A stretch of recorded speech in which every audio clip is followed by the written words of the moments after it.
I have to say, talking, I have three children, two are school age, and talking to fellow parents, there is just so much anxiety, consternation, uncertainty. What does the fall look like? There's a new Quinnipiac poll today that shows the president has a 62% disapproval rate on the schools. And your own home district of San Francisco announced today it's going to be all remote.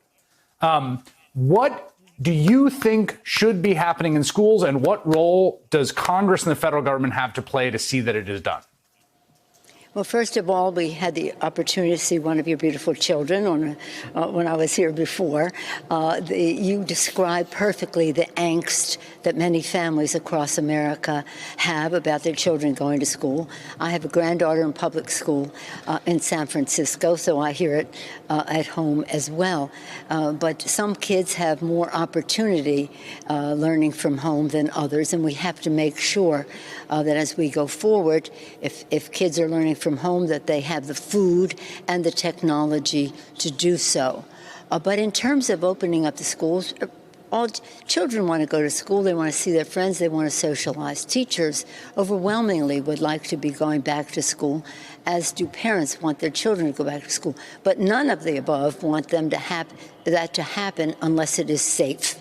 And so for the president to say that he's going to withhold funds from schools that don't open up is completely upside down. What he should be saying is, we're going to pass the HEROES Act, which has $100 billion in order for schools to open up so that they can be safer for children.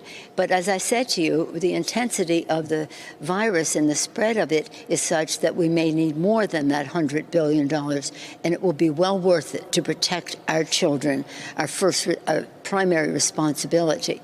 And what it will do is to help with the sanitation issues, the training of teachers. There'll be spacing because people have to be further apart, therefore you need more teachers. And there are a variety of provisions that can make it safer. For example, in the District of Columbia, my understanding is they've decided they're going to go 2 days a week. First 2 days for one group of children. Third day, they clean the schools. That takes money. The next 2 days, a different group of children going. So localities will determine how they can cope with it, and it does relate to the intensity of the virus in the community. So these will be local decisions. Even within a state of California, we have some differences, but the fact is you need the money to do it. You need the money to do it.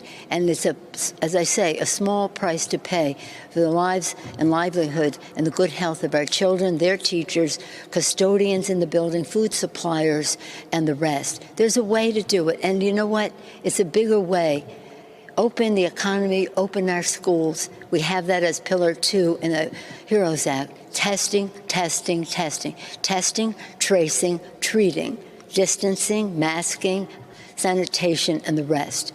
And what we're calling upon the president to do on this second anniversary, 2-month anniversary of the HEROES Act, is to implement the Defense Production Act, to call upon industry to supply us with the equipment that is needed. People can't get tested because there's not enough testing equipment. They can in some areas, they can't in others.